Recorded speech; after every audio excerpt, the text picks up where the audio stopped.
How do I feel? Do I feel weightier? Do I feel lighter? I think I feel both. Um, the presidency is a defining role for an institution. And to accept the position as president means that you have the responsibility to serve a community that is present to you, a community that has preceded you, in this case by centuries. And you're also serving a future to come. And that's a weighty responsibility, and I feel it. I've had the opportunity to lead before. I've led a college. I've been provost. I've been a department chair, and with all of those, it's a similar thing. But the president holds that responsibility of stewarding the university, stewarding the college, for the time in which they're honored to hold it, and for time to come. And I feel light. I feel this amazing sense of joy. The liberal arts are at the core of who I am. And to have the opportunity to come to a college, to work with the institute, to work with the schools, to work with our students and faculty and staff, to be bound together by that richness and rigor and complexity of liberal arts education, living together, thinking together, being Middlebury in the world, seeing the world come to Middlebury. There is this lightness and joy that comes with it. Middlebury is a defining institution in the history of American life.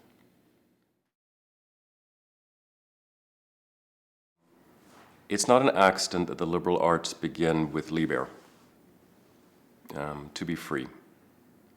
And the liberal arts, at their core, to my mind, are the art and the possibility of what it means to be a free human being. And to take on the opportunity and the responsibility of freedom, to think what the greater freedom of the world could be. Not abstractly, but by the pursuit of knowledge. And not knowledge in the abstract, but in the particular, through poetry, through biology, through the quantitative sciences, through understanding the physical nature of our universe, through dance. The liberal arts begin there. They begin with each person who is touched and shaped and changed by them. And then they have gathered over centuries into this opportunity to collect young lives,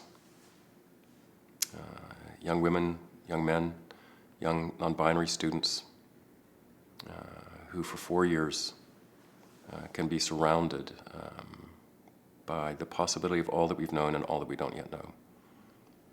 And by faculty who know that it is worth dedicating your full life to that purpose. And then the institutions of a college that each year have the opportunity to see a class of first-year students unpacking their bags, walking into a dorm, signing up for classes, have the gift of that gathering of life, and also know that the possibility of the gift of freedom through knowledge that the liberal arts offers is not only for those students, but for the communities in which the colleges sit, the town of Middlebury, the state of Vermont, our nation, our world, that what happens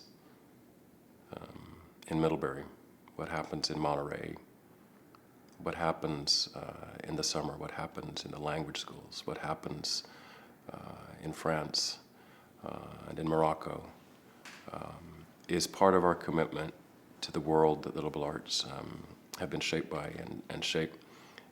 The liberal arts are, in many ways, the art of democratic life.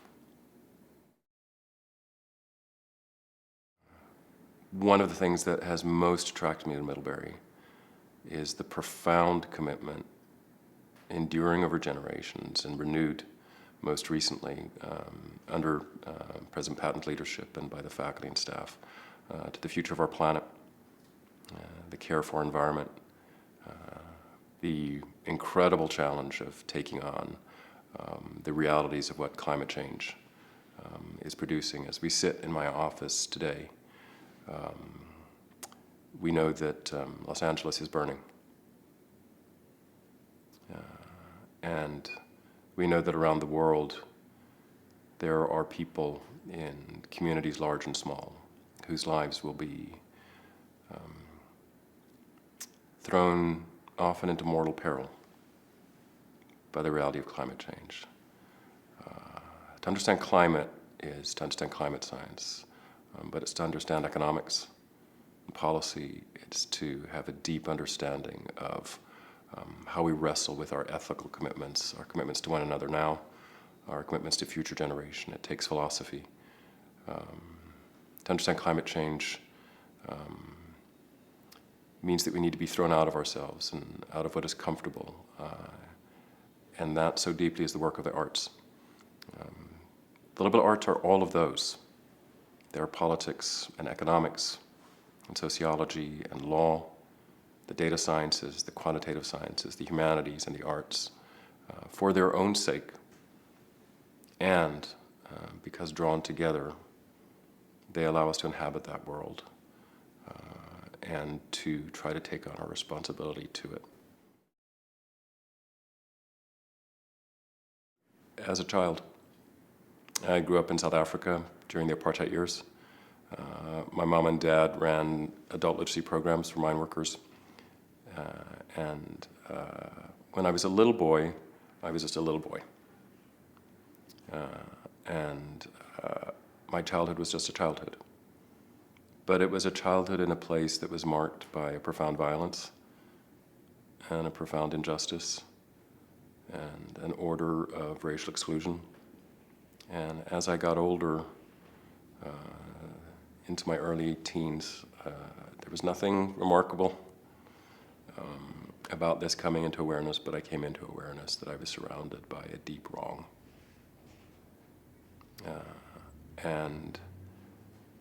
And I was surrounded by people,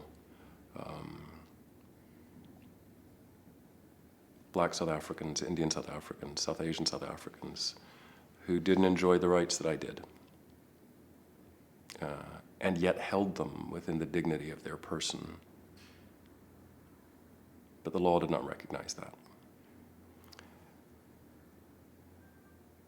Where the passage into the fullness of rights began was in many places. Civic organizations, unions, churches, literary gatherings, neighborhood meetings, people of profound courage, and in schools, and in universities. And I began to see, because of the work of others, my parents among them, but not my parents alone, that education could not only change individual lives one by one by one, but that the collective and common work of education could open a society. And so that connection between the dignity of the person, the rights that we should all enjoy, and the unfinished business of democracy coming together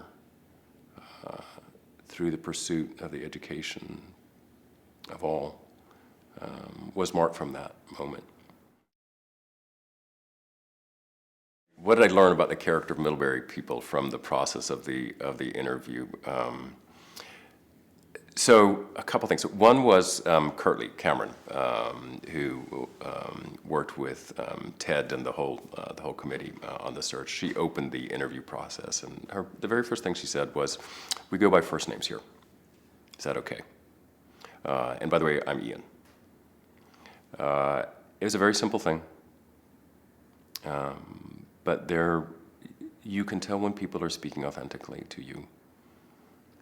And what that told me was that Middlebury is a place where not only do people's names matter, but just the individual life behind that name matters. And I try to pay attention to that.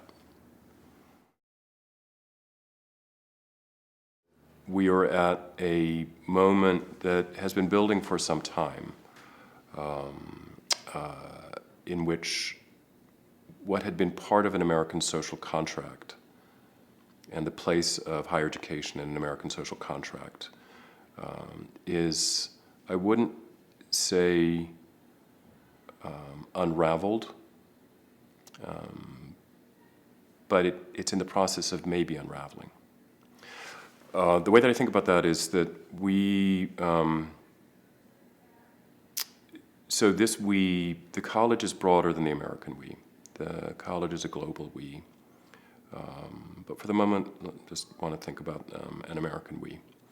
An American we, really from the middle of the 20th century onwards, has been built, beginning with something like the signing of the GI Bill, by the opening of the door of opportunity and privilege that was located for centuries in our institutions of higher education, which had slowly and gradually begun to open their doors, but truly not dramatically and not comprehensively. And something happens with the signing of the GI Bill. There's a recognition of the service, and this is still men at this point primarily, but the service of those men who fought in the Second World War. And a recognition that the nation needed to do something to recognize that service. And the GI Bill is signed. And with the signing of the GI Bill, I see that as this marked moment in the history of American democracy. And with higher education playing the role of saying, we are going to widen the door of opportunity, and we're going to take this notion that has been at the heart of the idea of the Republic since our founding, the idea of we the people, we the people who hold certain truths to be self-evident, that all are created equal, and to begin to live the truth of that promise, and to say that it is higher education that will do so. And you get from that moment on, through the courageous struggle and conviction of generations of people, a gradual widening and opening of this, the GI Bill, the civil rights movements, the women's rights movements, the movements for LGBTQ plus rights, this constant opening. And the opening is often contested, but the reason that it's contested is that there's an understanding that key to the possibility of full participation in the life of our democracy is access to higher education. And that becomes part of our social contract.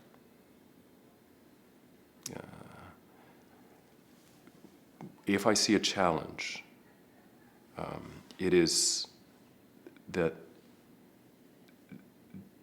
there's no longer a consensus that access to the full freedom and possibility of higher education is necessary for the flourishing of our democracy. This receives valences through particular political campaigns. It receives valences through particular movements. There are principled people who will disagree about particulars. But if I see a challenge, that's the core challenge. The opportunity is that when something around which there has been a consensus is questioned, those of us who've shared the consensus understand that we need to argue again. And we should seek the good in that, because it means that if we have become in any way not as crisp, not as dedicated, not as clear in our thinking about the value of what it is that we do, then we must find a way to name that again. And so when I say I don't think that it is unraveled, I don't have a sense of loss. I grew up, and we've talked about this, I grew up in apartheid South Africa, and I saw history change. And that childhood experience has left me with a profound sense of optimism, of historical optimism, a real sense of optimism because it cost people their lives. But history can change. I have the good fortune of being at a university where Dr. King came to speak. And while he did not say these words at the University of Virginia when he spoke at this campus, Among Dr. King's words that I hold most powerfully is that the arc of the moral universe is long, but it bends toward justice. The arc of American higher education is long, and it bends toward the promise of democracy.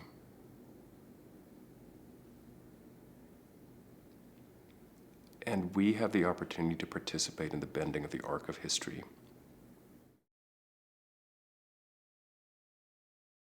How do I feel? Exhilarated. I cannot wait to get going. And I feel humbled. And I've learned something about humility, which is that it's not a statement about yourself, it's a statement about being in the presence of something that is greater than yourself.